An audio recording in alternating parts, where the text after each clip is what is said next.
Welcome to My Therapist Says, an interactive experience enriching your most important relationships.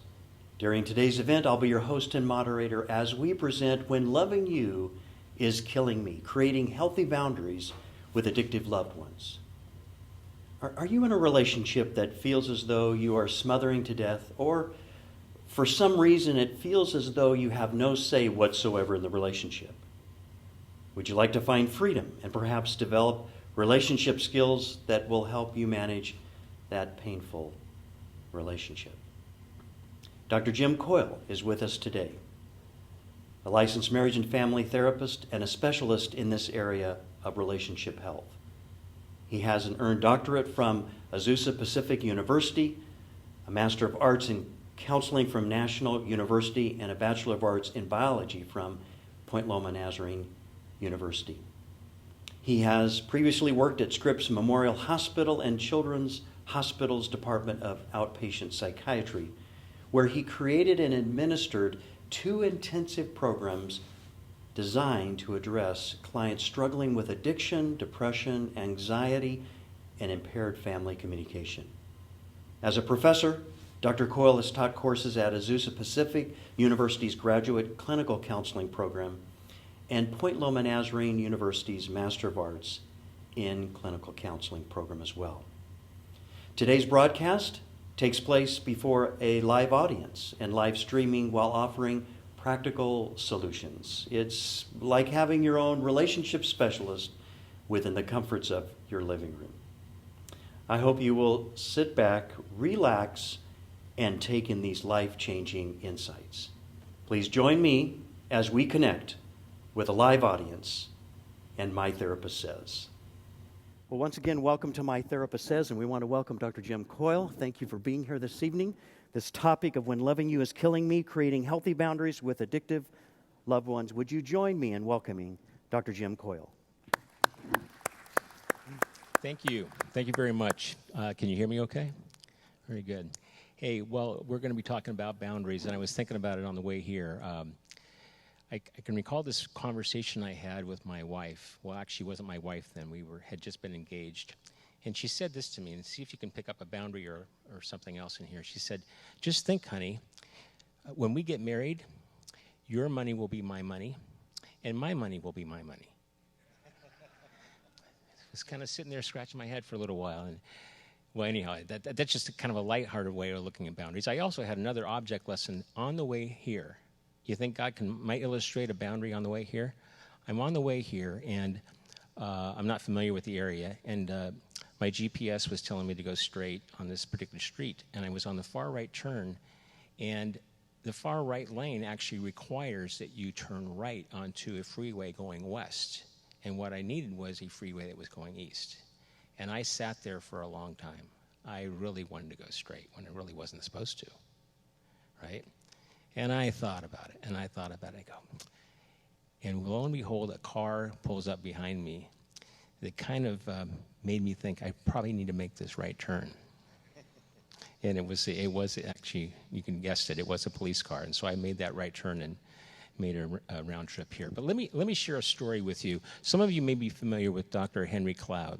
He wrote a book called Boundaries: When to Say No and how to say yes, or how to say no, and get control of your life. And he shares a story. He shares it quite frequently. He was in a hospital when a family came to him, and it was a father and a wife and a son and daughter, 2 young people.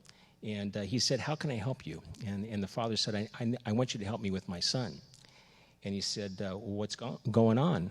He turns to the young man. He says, "What's going on with you?" He goes, "It's not about me. It's about my brother." And he said, "Oh, I see." So he says to the father, he says, well, where's your brother?" And the father says, "Well, he's not here. He didn't want to come today." And so Dr. Cloud said, "Well, why not?" And he said, "Well, he doesn't think he has any problems. He doesn't think he has any problems." He said, "Well," Dr. Cloud said, "Well, perhaps he doesn't. Perhaps he doesn't, if he's not here."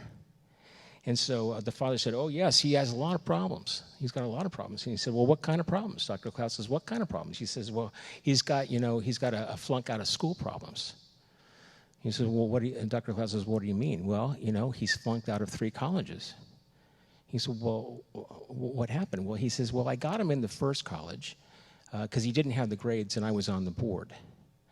But then he dropped out of college, because of too much partying. So I got him in a second college, and I didn't want him to, get in trouble for partying, in a dorm. So I got him a condo off campus. And he said that I got him the condo off campus because then, he wouldn't party in the dorm. And then I wanted to make sure he had enough money so he didn't have to work and he could focus on his grades. And so I supplied him enough money so he could focus on his grades, and then he wouldn't have to work and that kind of thing. And sure enough, he flunked out of college again. So you kind of see where I'm going with this, right? And so then he said, well, that's terrible. What other kind of problems does he have? He says, well, he's got a drug problem. Dr. Cloud said, well, that can be serious. I mean, what's going on with that? He says, well, he's been smoking marijuana since he was 15. And Dr. Cloud said, well, how old is he now? He said, well, he's 23. He said, okay. Well, he said, so we know that he's mellow. I mean, what other kind of problems do you have? And he says, well, you know what just drives me crazy? The father says, you know what drives me crazy? He's 23, and he's been in and out of college and doesn't even have a major yet. When I was 23, I started 3 companies. And Dr. Cloud said, okay. So he said, where's your son today? Well, he didn't want to come. He said, well, I know that. But he said, I don't, where might I find him now? He said, well, he's in Vail. And Dr. Cloud said, Colorado? He said, yes. What's he doing in Vail? He's skiing. And he said, really? Dr. Cloud said, yeah. So Dr. Cloud says to this family, he says, you know what, I don't think I can help your son. And the father said, why not? He said, because I'm a psychologist and I can only help people with problems. And frankly, I agree with your son. I don't think he has any problems. And the father said, well, what are you talking about? He doesn't have any problems. He said, the man's in Vail skiing. He's skiing. That doesn't sound like somebody that has a problem to me. Does that sound like somebody with problems to you? He said that he's having a great day, and like I said, I'm a psychologist, just can't help some people that don't have problems. But you, on the other hand, I can help you. And the father said, me? What are you talking about? And he said, because you've got a lot of problems. He said, those are my son's problems. He says, no, you got a flunk out of school problem, a drug problem, can't find a major or a niche problem. And he said, that's not me, that's my son. And Dr. Cloud said, I don't think so. Your son is on a ski slope right now. He doesn't have those problems. You are in a psychiatric hospital.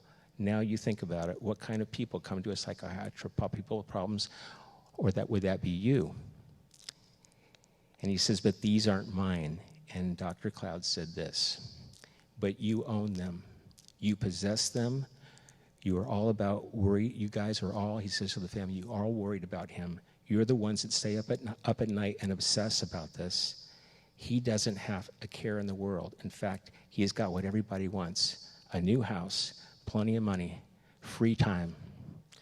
He doesn't have any problems. But what do you have? You got a Saturday morning sitting here with a shrink. That's quite a segue, huh? That's what we're talking about here. And so we're going to talk about boundaries. And so that's the story. One of the common things that we hear when people are struggling with this is, and this is something that you may have heard before, but I was only trying to help. Most enabling kind of behavior is trying to help. It really is well-intended.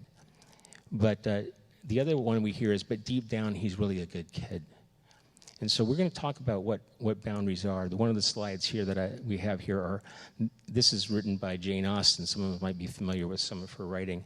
It says, there are people who the more you do for them, the less they will do for themselves. And but this is difficult. The difference is how do we know when we're helping or when we're enabling? And really, enabling comes down to, am I doing something for someone else that they should be able to do for themselves, that they have the capacity for doing for themselves?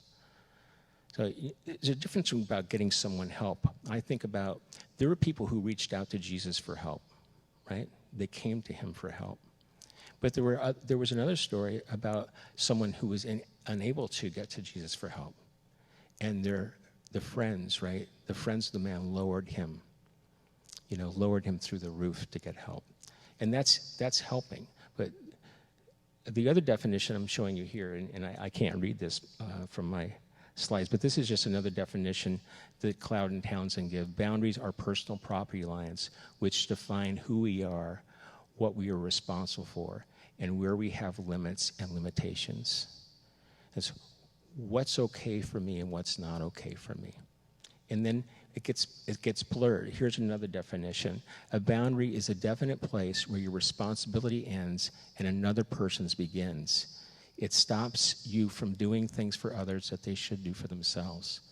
A boundary also prevents you from rescuing someone from the consequences of the destructive behavior, but they need to experience in order to grow.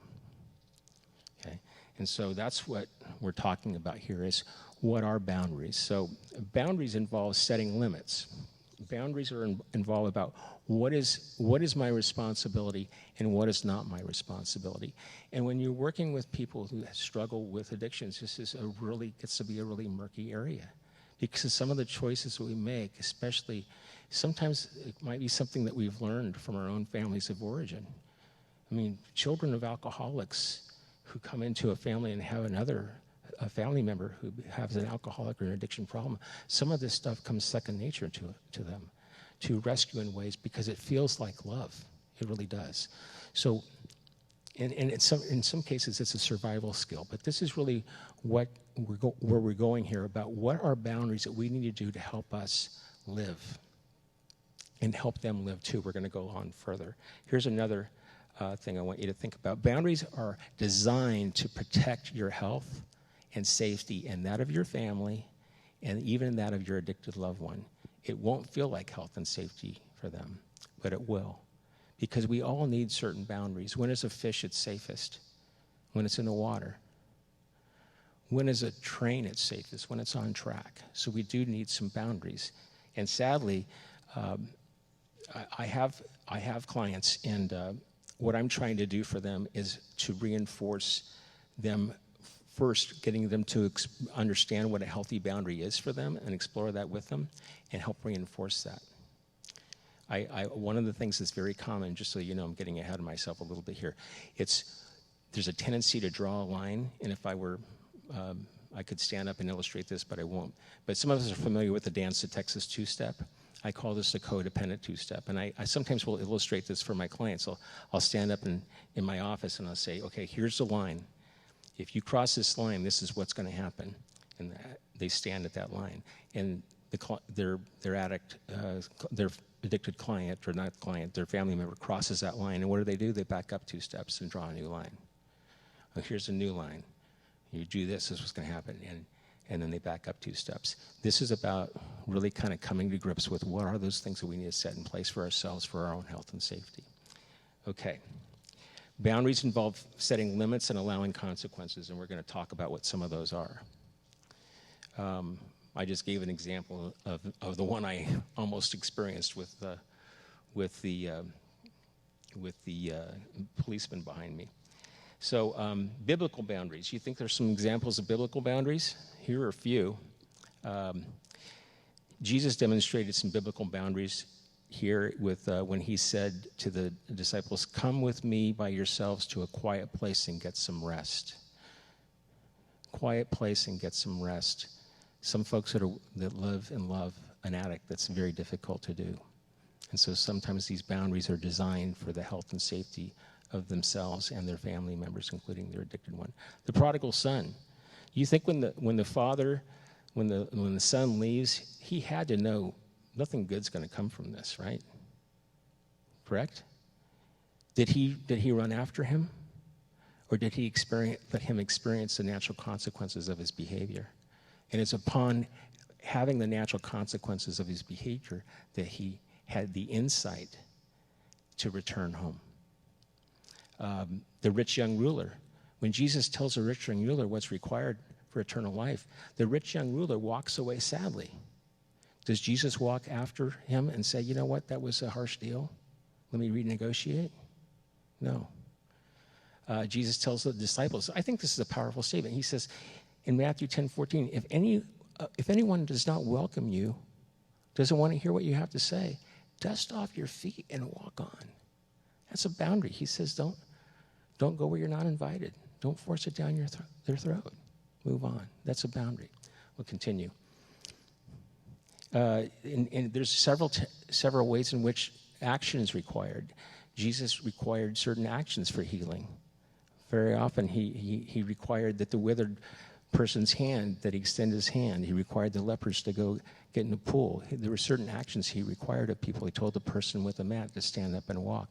So very often there is some type of action required.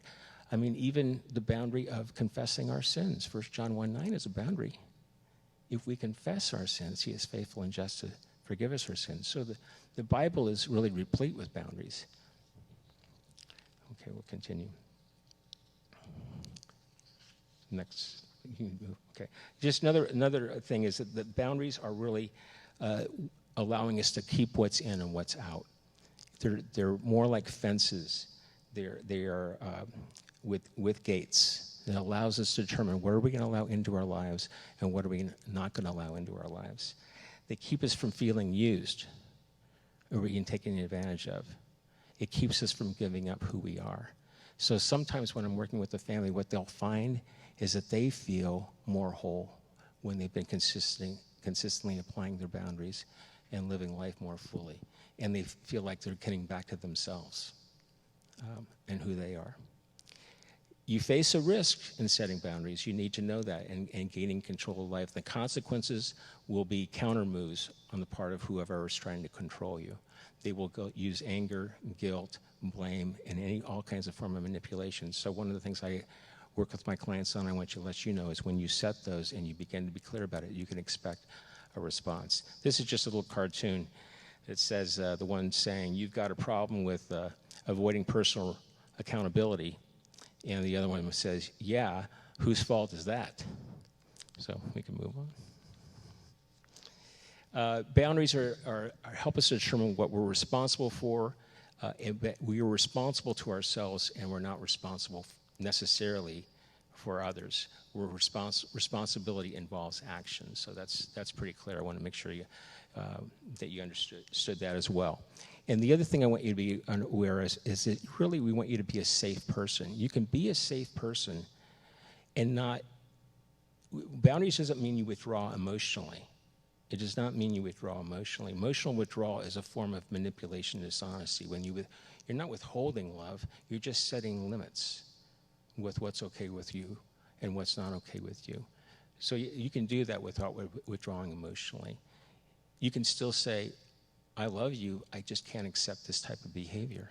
I can no longer have you drink and use in my home. This isn't acceptable, but I love and care for you, but this behavior is not acceptable. Okay? Let's see. Consider these are some of the questions that I would want you to contemplate when you set a boundary. Are my boundaries based on the health and safety for myself, my family, and my addicted loved one? Am I doing this out of fear or love? Is this boundary retribution or punishment? Because that's usually not going to come up with a very effective boundary if it's meant to punish. Should he or she be able to do this for him or herself?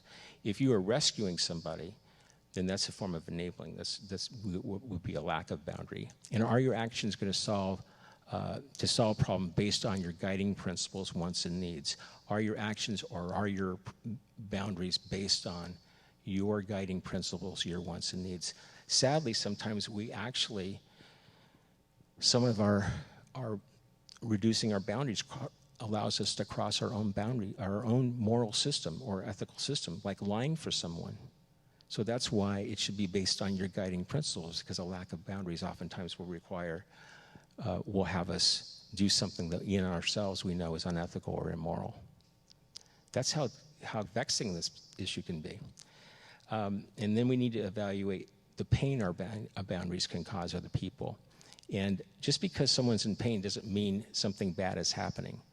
You can set a limit. It's going to cause them pain, but that doesn't mean it's bad. Correct? You understand that? That sometimes it's just because you're not giving them what they want and need, and they're going to experience pain because they've been used to you relaxing everything and giving into all their demands. So they may experience pain, even though that's a healthy pain for them to experience. Okay? Your capacity to tolerate discomfort in another person requires that the other person take responsibility for his or her own life. And so this may be painful for you to do, but it's necessary for your growth, but it's also necessary for the addict's growth as well. We only usually want to change something if the consequences we're experiencing from our behavior are too great for us to bear. So there usually is some type of pain involved when we're making a change like this. Okay? Any questions about that? Okay, and lastly, a boundary that is not communicated is a boundary that is not working. And it's best to be honest and direct and not pressure them to get them to do things. Simply let your yes be yes and your no be no.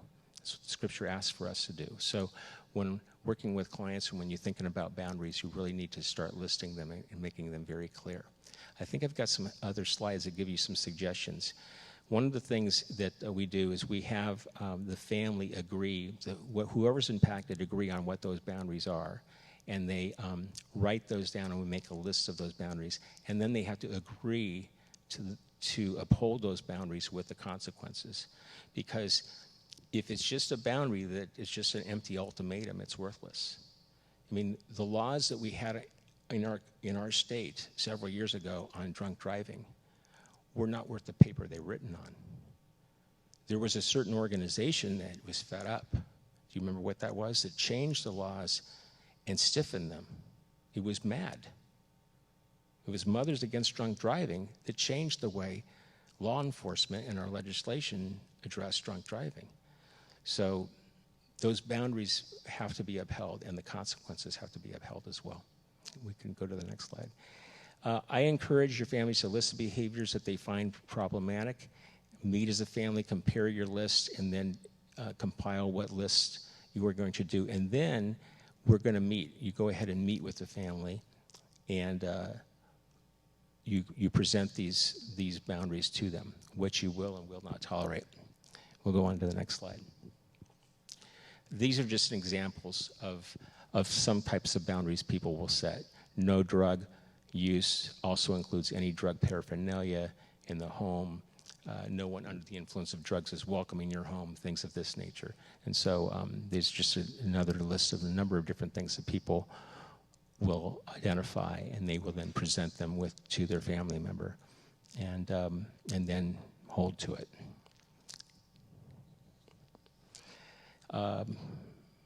Making a list of the consequences your loved one will face if they break the boundaries, that's real important too. So they know what the boundary is, and they know what you're gonna do to follow up if they decide to break it. And then the next slide is what do we say here? Can you? I can't see that. Oh my. Oh, you can't force them into help or getting to treatment, but you can influence them. The one thing I'd want you to know is that by setting these boundaries, your own self-esteem and self-worth will increase. But there's one other thing I want you to know, is by having consistent boundaries with your addicted loved one, we know that more often than not, they get help sooner as a result of you setting limits than if they weren't there. Because every alcoholic or addict has to have an enabler or multiple enablers.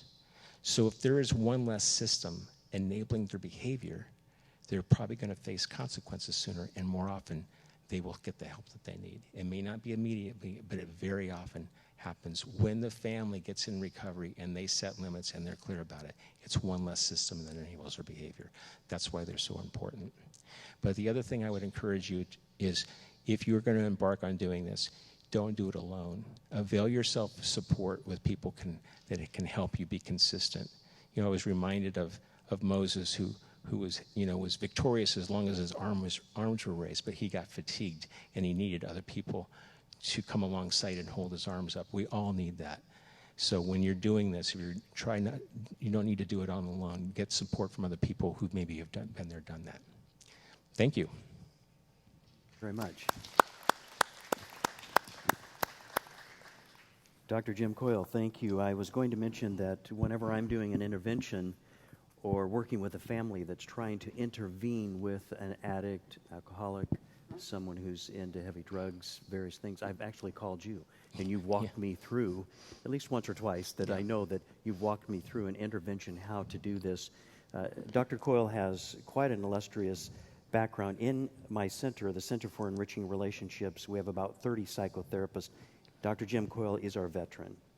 He's the one who has the longest career and really the most experience, both in the hospital setting with addicts and those with high anxiety and outside of that.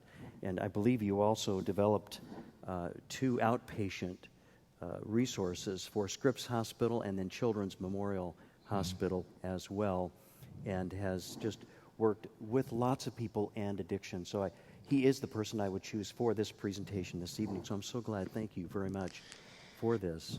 And I'd like to just dive into, we have some questions. And again, if you have a question that you would like to raise, please feel free to raise that 3x5 card, and it'll be brought to me, and we'll try to respond to those questions. I'd like to go back just real quickly to one of the first things that you just shared relating to setting boundaries, and then you almost finalized your presentation with it, and that is that you talked about that setting boundaries or limits, just said that I know a moment ago, that setting boundaries or limits will increase your self-esteem.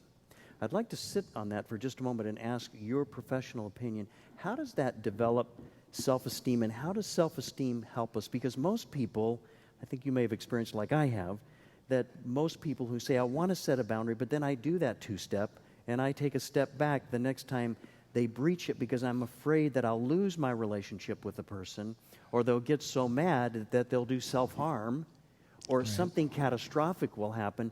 So that's why I take that 2-step back, and actually I don't feel good about myself. So this self-esteem, there's something about that.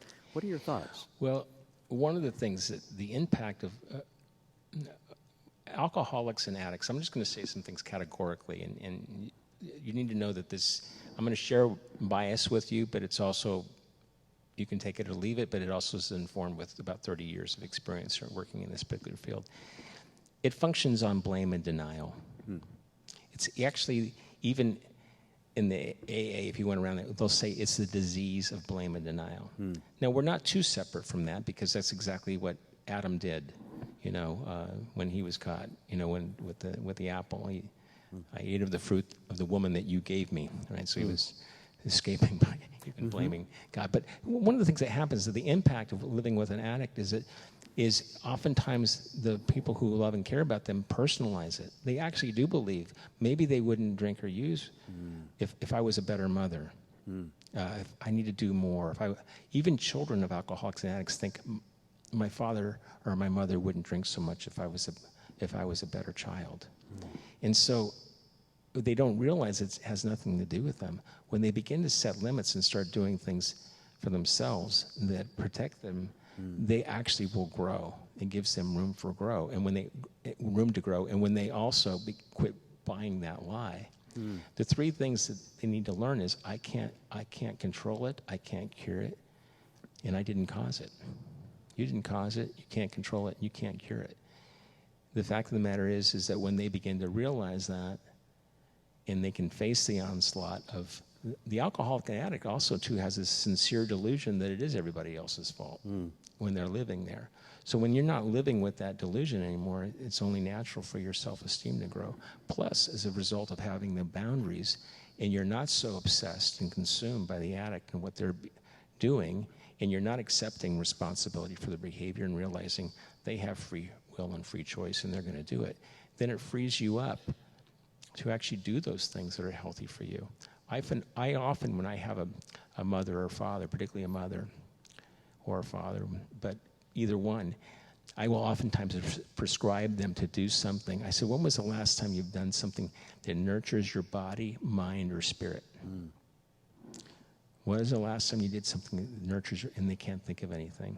That's oftentimes my prescription for them. I want you to find something this week that nurtures you, your body, your mind, and your spirit. Because they've just, it's all gotten obliterated because so much of their attention is on the alcoholic, the addict. And so they free up space to do that, and they begin to grow. Their self-esteem improves. They begin to feel better about themselves, and they're much healthier. So this idea that I didn't cause it, I can't control it, nor can I cure it. Right. And being aware that we may feel shame, a person may feel shame enabling someone. So as the enabler myself, I may feel shame that maybe I did cause that. Let's dig deep into that concept. How does someone then become aware that they're feeling that shame? Maybe they don't realize. There may be someone listening here tonight or in the auditorium who's saying, I didn't realize, a new thought for me to think that I'm feeling shame when actually this other person's behaving so badly. How do they get to that feeling like, maybe I did cause it, and maybe I can cure it, and maybe I can control it, when all of those are false? Well, there's a number of things that can influence our insight into having that awareness. One of the things I encourage my clients to go to, they don't always go, is to go to Al-Anon. But one of the statements that's right out of the AA Big Book, this is right out of Alcoholics Anonymous, so it was written by people in recovery. It says, no human power could relieve us of our alcoholism. You know what the next statement is?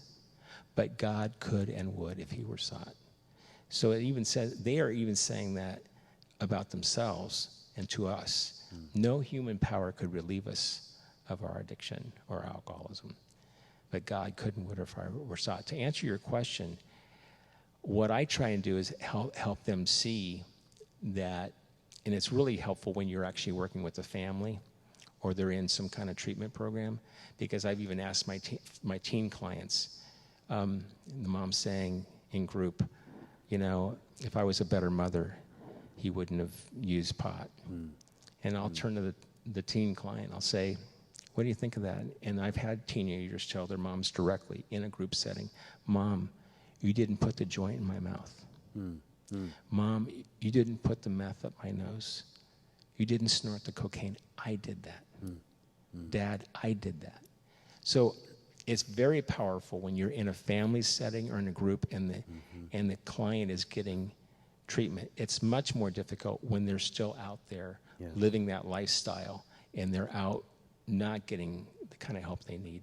And the codependent, as we call it, or the family member, is personalizing a lot of that. And it just takes a lot of work saying, tell me again how it is that you are responsible for the choices that they're making, and helping them explore the fallacies again. And sometimes you just kind of reflect it back. So if I had to learn a long time ago, I'm not responsible, although I've had the joy of seeing a lot of people get in recovery. I'm not responsible for the recovery. And I'm also not responsible for their disease. But what I am responsible for is giving them the tools they need to get better. And so what I try and do is, listen, you're not responsible, but how about I give you some tools that help you feel better about yourself and help you begin to realize that to have some boundaries so that they can get better. And what we really try and do is do a lot of non-shaming. I really try to help them. This is what you did to survive. But it's one of the things you said, Don, when we get back to it, kind of got lost there for a second. I'm afraid I'm going to lose the relationship if I don't do this. This sounds really harsh, but I try to illustrate. You're going to lose a relationship if they continue using. And so, let's look at some of these behaviors and whether or not that's actually enabling them to continue using. There's a saying that says enabling is loving someone to death. Have you ever heard that before? And so sometimes we look at that and we kind of say, let's look at whether this is something that we need to change, because otherwise, if we don't change, it's going to continue giving them the message that they can continue using and drinking with no consequence. So one way to develop that self-esteem is powerful, what you just said, in many different ways. One is to maybe go back to the Bible. In what we're talking about, and you've referred to it several times already, is to realize that that fifth commandment, that's to honor father and mother, you'll have long life. We've heard that one. It's the only one in the 10 Commandments with a promise, so it's a big deal to God, obviously. Mm-hmm. That we as a parent, if we're in a parent role, we're already going to probably overlove that. You said, how did you say that again? Loving someone to death? Loving someone to death, right. Someone to death. So we're already wanting to, like that father and his sons up in Vail skiing, right. We're already wanting to make things good for, say, a child like that, but of course he was harming the child and probably his own self-esteem, the father, because he had a hard time understanding that he had the problems, not his son.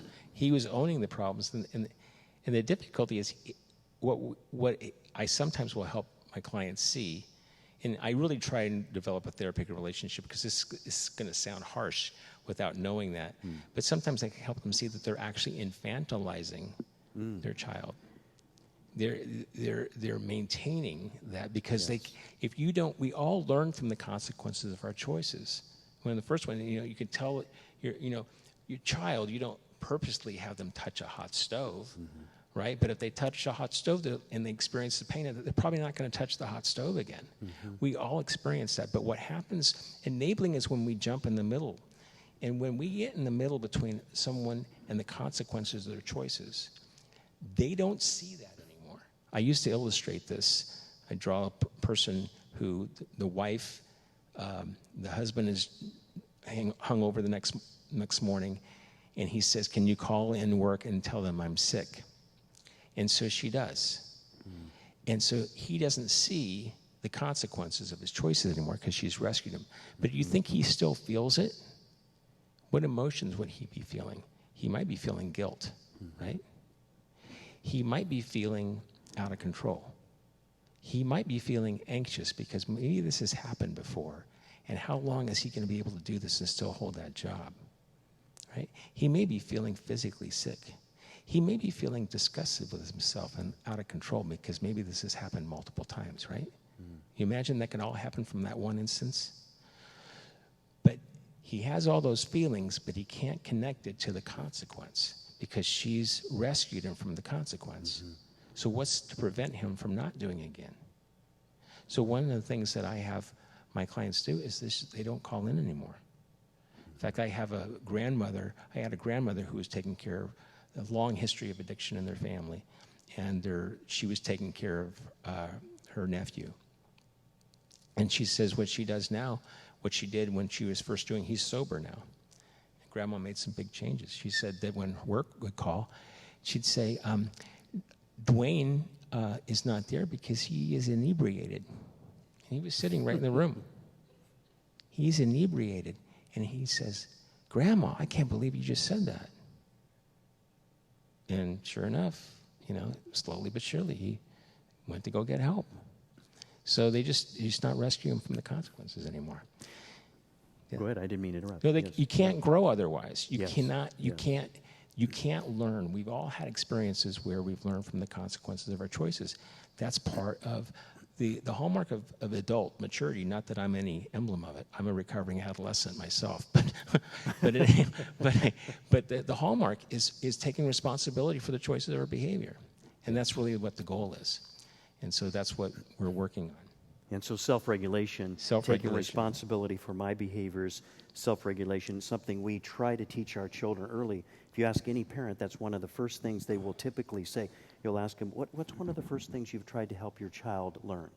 Well, not to hit his sister. So to self-regulate, right? Right. The sippy cup, we've all been there with Right. the sippy cup, helping the infant, the child, learn how to control that. So what you're saying is that this idea of enabling takes away your own self-esteem, and it disables the person who's behaving in these ways, also his or her self-esteem, kind of that individuality that we all need to be able to make decisions and face consequences Right. in life. Well, also in that illustration that I gave, when she jumps in the middle and he can't see that anymore, he's still left with all those feelings. So what do you suppose? He's feeling all that, right? What do you suppose he does with those feelings? What does he do with all that? Because I just listed a whole bunch of feelings just from that one incident that he could possibly have, and you were all nodding your heads like I could see why he would feel that. What does he do with those? I mean, can you imagine feeling all that in one day or just one moment? Disgust, loss of control, anxiety, all that. It's got to go somewhere. What it usually does, he'll drink to medicate it again, but oftentimes he does what we call projection. Projection is the unconscious redirection of negative feelings. He can't sit there with it, so what does he do? He blames her. Yes. He says something like, you know what? I've been drinking like this ever since we've been married. You know what? If you were a better wife, I wouldn't drink like this. And what he's saying, he doesn't say it, that that's an unconscious redirection of negative feelings. So when he says it, he actually believes it. Well, that's not the sad part. I mean, that's sad, right? It's the unconscious and when he says, I hate you, right? The sad part is the wife. Now, this could happen in the reverse, too, right? The sad part is the wife doesn't realize that's the unconscious redirection of negative feelings, that he's projecting those on her. So when he says, ever since we've been married, I've drinking like this, who believes it? He believes it, and so does she. And so that's why she's doing all this rescuing too, because it's about her own self-esteem, right? That's why she's walking on eggshells, doing everything she can to please him, so maybe he wouldn't drink so much. And sadly, that trickles down to the children too. Right? What does she do with what kind of feelings is she having in that experience? She's having maybe disgust. She's having anxiety. How long can he do this? She's having fear, right? She might be disappointed or possibly disgusted. Does she have guilt? Yes, she does, because she just crossed her own moral boundary system by lying for him. And that's just one episode. In an addicted family, these episodes are compounded because they're happening over and over again. So part of learning to set limits is because when you begin, this is a term that you'll learn, that people learn in Al-Anon and other recovery programs, it's detachment. It's this ability to be able to separate myself. It doesn't mean I'm not emotionally available. It's this ability to know that's their stuff and this is mine. And it creates some kind of emotional distance. So when he's throwing all that at her, it doesn't hit her anymore. Does that make sense? It doesn't hit and land anymore. And she doesn't have to engage in trying to throw it back anymore. Because that's usually what happens. It's just out of when somebody is throwing all kinds of accusations at you, you either take it and feel really bad, or you get back in this tit-for-tat kind of a engagement, and you feel really bad about that too. So one of the things that along with boundaries people learn is how can I detach from not personally accepting the choices that they're making and seeing that as an extension of myself. Yeah. We as parents do that a lot. We personalize the behavior of our children. Yes. Right? We do. We see them an extension of ourselves, but it's even much more compounded when that child has a drug or alcohol problem. Yes. That's why oftentimes, I know my work in the hospital years ago in Kansas, a charter hospital, we would look at the couple coming in and we would see the enabler who had somewhat of a flat affect, would actually have a gait, her walk. Typically it would be a female, not always, but 80% plus, that she would come in and very downtrodden. And the fact is she had lost her self-esteem. She had lost her sense of wellness. And when he would experience, as you were talking about with projection, his negativity toward her, and that she believed that she was what he said she is. Oh, you know, since we've been married, right. You know, I've been drinking. And wow, you know, I must be a bad person. She's feeling this. And then what happens while she's feeling that, she becomes less attractive to him. Right. So now the woman that he married and wanted to love and cherish throughout life, was committed to initially, now sees her in a very disdained place, and now you're into all sorts of troubled relationship issues. Yeah, it's interesting that you mentioned that, Don, because one of the things I've seen, it doesn't happen all the time, and I can't guarantee this, because one of the things that can happen is, let's say it's the husband and wife, and the wife gets into recovery. She starts learning how to take care of herself. Mm-hmm. She starts learning that she's not responsible. She starts not enabling and rescuing. She gets support through Al-Anon or some other kind of support group, and she begins to take care of herself. Mm. Well, here's it's kind of paradoxical. What happens is, in some situations, is that she starts looking good because she's feeling good and she's taking care of herself, and she's not in this thing with his stuff, and so he's behaving the same way, and he starts looking at her like, well, who's she, and how much? She's not going to put up with my stuff much longer, right? Because it's not affecting her. She's looking more attractive. She's feeling good. She's got her self-esteem is improved, and I've had people get into treatment because of their spouse's recovery. One is they weren't putting up with it anymore, they weren't rescuing anymore, but they were actually starting to do those things that took care of themselves, and it caused the other person going, they're not going to put up with this much longer because they aren't, right? But they were looking, does that make sense? They were looking so much better. So there is that I've seen that happen too, but I've also seen the impact that children and loved ones have when they live with an alcoholic who is consistently displacing blame on everybody, and everybody's feeling it. Whether they're even communicating or not, they're all feeling it. Wow, that's powerful. So if we think about this biblically, and then we're going to get into some questions, I just wanted to set this foundation because of your strong acuity and amazing background in this area. I've consulted with you on cases before, and I know you know that, I know that. Yeah. And so I really appreciate what you're saying here is so incredibly valuable. I hope 1,000 people outside of here will be able to hear this through the videotape, is this idea of theologically, when we think of the first commandment, have no other gods before you. So when you think about this idea of enabling another person, we're not trying to do this, but we're actually breaking the first commandment.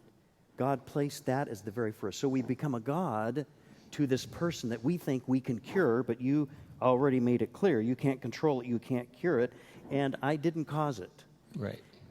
If we are not adhering to that concept, that I didn't cause it, I can't cure it, I can't control it, back to this very strong theme, that if we cannot say that, we may likely be breaking the very first commandment.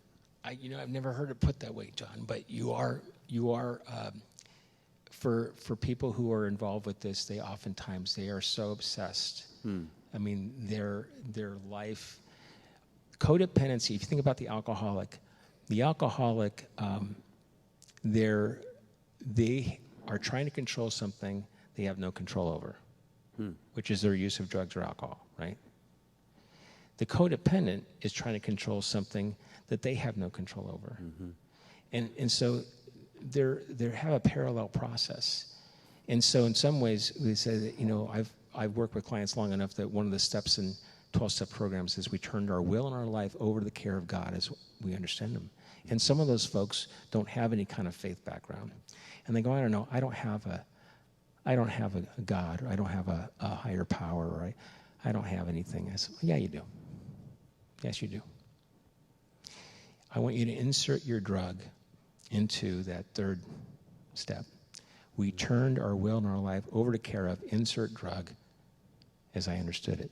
Most of you were using something you didn't even know what it was doing. You just used it because it was going to do something for you. I said, did you ever use anything and you didn't even know what it was? Your friend just said, hey, snort this. And you just did it, and they go, yeah. And you didn't even know. I mean, that's amazing trust. So you turn your will and your life over. Okay, so now it's time to find something else that may help you. But the codependent's doing the same thing. Is they're preoccupied with something. They're preoccupied and obsessing. The other thing that's really powerful too to think about. We know the consequences. We oftentimes think about the medical consequences of certain drugs, right? So alcoholism, liver disease, frequent falls, motor vehicle accidents, stomach ailments, things of that nature. Do you know the medical consequences of codependency rival that of the alcoholic? They have more frequent falls. They have more accidents. They have as many GI problems and headaches and hypertension. Did you know that? They have GI issues because of their anxiety about worrying about them. They rival each other. They have more falls because they're preoccupied. They have more car accidents because they're preoccupied with something they can't control, which is that other person's behavior. So that's I'm glad you said that but it is a form of that being kind of a God. I've just pondered on that because perhaps God was trying to protect us against enabling because of what you're talking about here tonight. So important. I would like to dive into some of the questions. This is fabulous. I hadn't heard the way that you expressed this tonight also in the way that it's been expressed. It's fabulous. It's very, very helpful. And you can go back and listen to it. Again, that's the beauty of this. Here's a question. One of the questions for this evening is, what would you suggest to a parent of a 40-plus old adult child that we suspect is an addict? And is there a difference between this concept of addiction and abuse? And I believe the question is, the person is not able to maybe respond to this, but the difference between addiction and abuse. Can we decipher between the two of those? The suspect that their 40-plus adult child is an addict, at the least. Is there a difference between addiction and abuse? Well, there's a couple questions there. Is what would they say? I would want to know what they want to say. I'm assuming, and I don't want to assume too much, that they're wanting to say something because they suspect something's going on, or they're already aware of something specifically. And to me, saying nothing does more harm than saying something. It's now how you say it is a different thing, right? So intervention is something that we've talked about here before, but speaking the truth in love, intervention is really doing that, is saying, when you have specific examples of how their use of substances has affected you or affected your relationship or what you've observed in them, then that is a form of intervention. So that would be something that if they have specific, not hearsay, but specific examples that have caused them concern, I think it's important for people to go. Intervention doesn't be a formal process. Some of us, perhaps, I know for me, I've had people who've come to me and expressed a concern about a behavior I've had, or maybe an approach I've had to something, and there's somebody that cares about me. It hurts me to know that I've behaved in such a way that it's caused them pain, right? But that's an intervention. It's to bring something to my awareness that I wasn't aware of or didn't know. So I would want them to err on the side of speaking the truth in love without saying something, because you don't know. They may fall on deaf ears, but they've still taken responsibility by saying something to someone. The other question is there a difference between abuse and dependency? Yes, there is. Dependency, really, the identifying things of dependence is there's several different signs. Tolerance, that the person has to use more to get the effect, or they're using to relieve there's withdrawal. If they don't use, they're going to feel terrible. Or they use to relieve the withdrawal. So you don't know about the withdrawal, but they're using to relieve withdrawal. They don't have to have all of these. They only have to have 3 of these. They use more than they intend to, or for longer periods of time than they intend to. So when I ask questions of people, I'll say to somebody, a 35-year-old man, I said, do you ever say to yourself, when I get done with work, I'm going to have a couple beers with the guys. I'll still get home in time to play with my kid, have dinner with my family, tuck them into bed at night, things will be all right. But instead, what's happening is you come home at 10, 11 o'clock at night and you're drunk off you're drunk, terribly drunk. And they'll say, oh yeah, they never intended to get that way. That was not their plan. The same thing with addiction. So that's loss of control, using more than intended to. The other thing is it begins to activities they once desired no longer hold interest to them. They reduce their activities in certain things that they once drew pleasure from. And then the other thing is it begins to interfere with different parts of their functioning. It interferes with their work aspects, school aspects, social relationships. Some area of their life is being affected by their use of drugs or alcohol. And then the other hallmark symptom is that they have adverse consequences in some area of their life, legal, social, medical, emotional, whatever, and they persist in using despite negative consequences. So if they have 3 of those, they persist in using despite negative consequences, that's a hallmark sign that they keep going back to it. And so there are other more subtle signs, preoccupation, things like that, but those are the main symptoms. And if you have 3 of those 7 symptoms, and that's addiction. The difference also, abuse, when you're abusing, you don't usually have withdrawal. And when you're abusing, you don't typically have tolerance. You can have adverse consequences, but there's less likely that they're going to persist in using despite negative consequences. Okay, so the next question ties right into what you're talking about, I believe. What are some responses to exercise or to express with clever manipulators? So say I'm your son, you're my dad, we're the same age, but say you're my dad and I'm your son, and you're trying to confront me. That was really another question to role play, having a conversation with someone who is trying to manipulate. So you're trying to confront me with my addiction. And how would you express that? What kind of words? Let's just, if we could, we've not practiced this, but role play where you're trying to confront my addiction, and I will try to use clever language to get out of this conversation. How would you work with that? Let's see. So we need to come up with a scenario in which okay, so one thing is, before we go there, if you're going to confront someone about something, you don't do it when they're high. Okay, yes. And you don't do it when they're drunk. Yes. That's very important. But that is a temptation to try to do that when that happens, because we do it in parenting all the time. We tend to confront our kids when they're already messing up. It's better to kind of let it cool off, but we're all guilty of that. But because it raises their own anxiety, and we want to resolve. Right. Yes. Don, I'm glad you're going off to school this morning, but I noticed you came in late last night, and you reeked of alcohol, and I'm concerned about it. Well, I actually, my curfew isn't till 12, as you know, Dad. Curfew isn't the issue. I'm concerned about your drinking. Yeah. It's very infrequent. You know that, Dad. It's very infrequent. I've seen you drink, so but it's very infrequent for me. Well, here's my concern: is how did you get home? Well, I drove. Yeah. Yeah. And I know if you're reeking of alcohol, you're beyond the legal limit.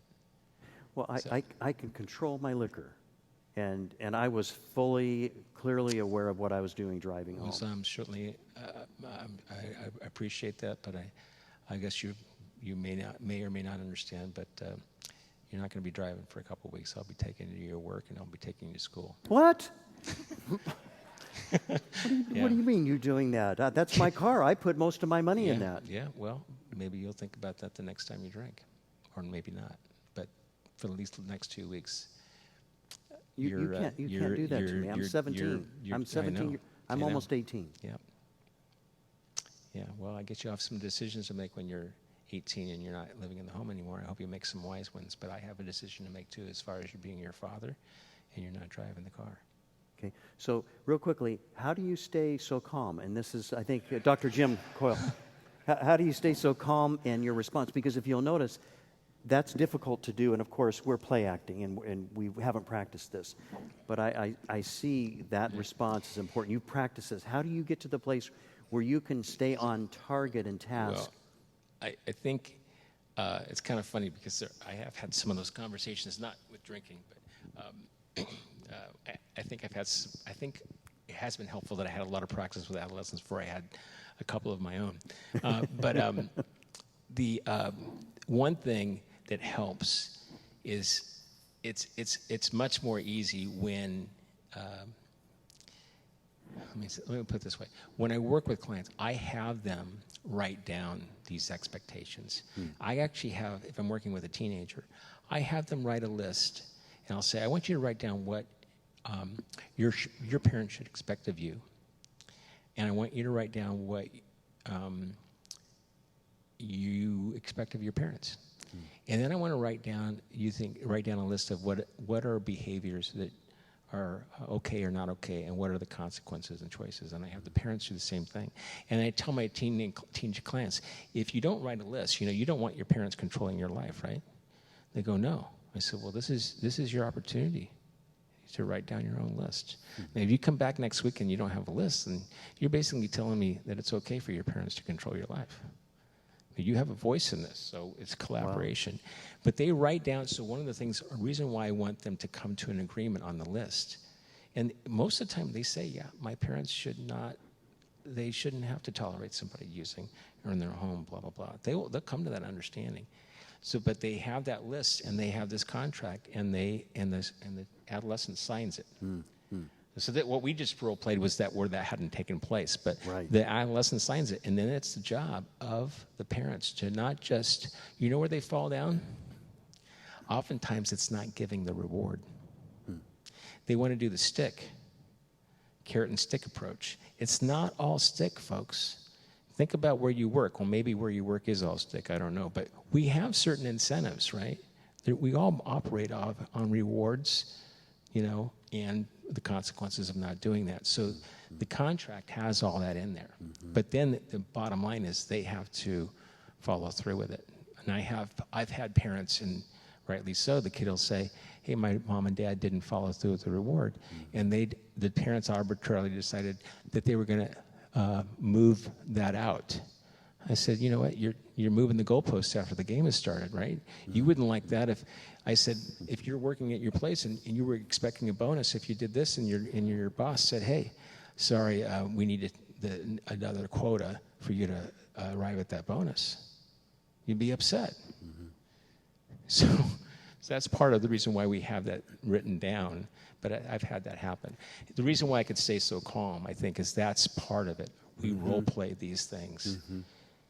And they've got to be really clear about a lot. See, what I just gave was a logical consequence, because I want a logical consequence to happen before a natural one does. Yes. A natural consequence would be them plowing themselves into a post.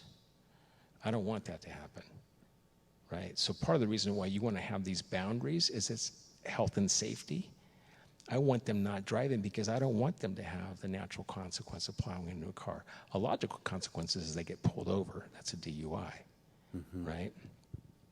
So, anyway, so even today, when you were talking about driving here, and you were trying to, I think you were trying to, from Spring Street, trying to get on 95, 94. Many of us have done this. Oh, man. And the fact is that you were thinking about a logical consequence. I was. If you decided to turn right. Is that right? So here's the interesting. I knew this. I was sitting there, and I go, I could go straight.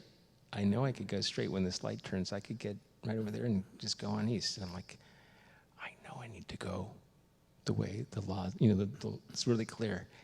And so I pulled up enough so people could go and make a right, so I wasn't impeding their ability to make that right turn. And I go, I really do I'm playing praise music in my car. Right? That's the irony. I'm playing praise music. I got it on 102. I just gave a plug for 102.1 on whatever. Okay. I'm listening to praise music, and I know what I'm supposed to do. They need to make a donation to us, by the way. But the they do. So the enhancement. But that decision was greatly enhanced when this rig got beneath me, and that really looks like a police vehicle. That really does, but I couldn't I better make that right turn. So I make that right turn. Sure enough, it was a police vehicle. So that logical consequence, I think it brings it full circle here. When we help people, those we love, make logical decisions, and they have a bit of anxiety, notice, we all tend to have a bit of anxiety. It's healthy anxiety when we're associating with our logic. So if you are making a logical decision because there's a little bit of anxiety, a lot of times addicts have anxiety and they are self-medicating rather than self-regulating. Self-regulating, you're not an addict, but self-regulating is saying, oops, there's someone behind me that could pull me over. Should I try to make this happen? And your logical anxiety is saying no. Right? So that precedes the natural consequence. Sometimes those are inverted. So someone who's an addict tends to invert that, and they'll say, I can get away with it. My clever conversation with you as your son, I can get away with it. So I'm looking at natural consequences, trying to get out of those, rather than having logical consequences. Right, and here's the thing I've seen, is that what happens is, let's say the son persists in some kind of behavior that results in arrest, right?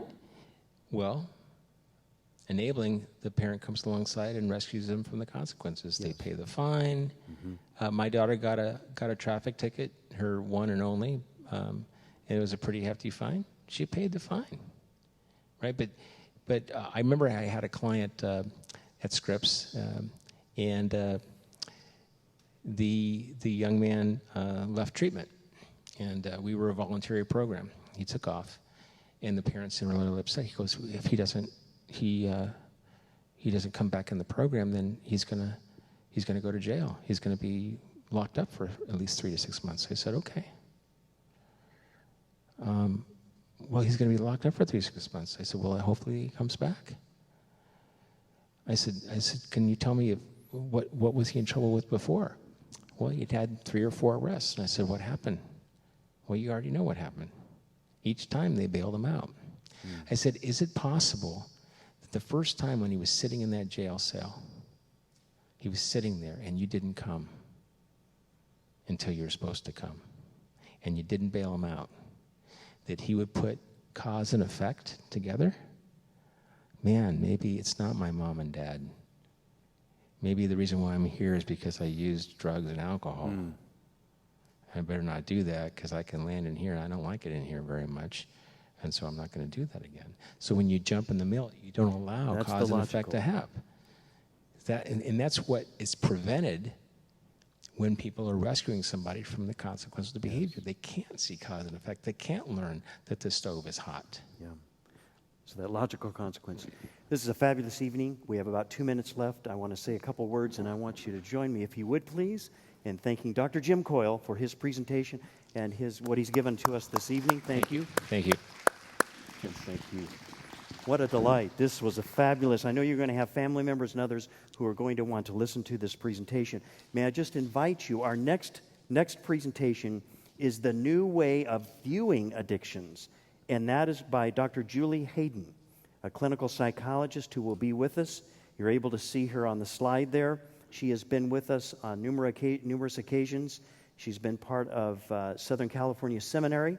That's about 10 minutes from us, working in the behavioral area of that seminary. She's also one of the leaders at Genesis, a recovery agency here in San Diego. That's on October 3rd at 6:45.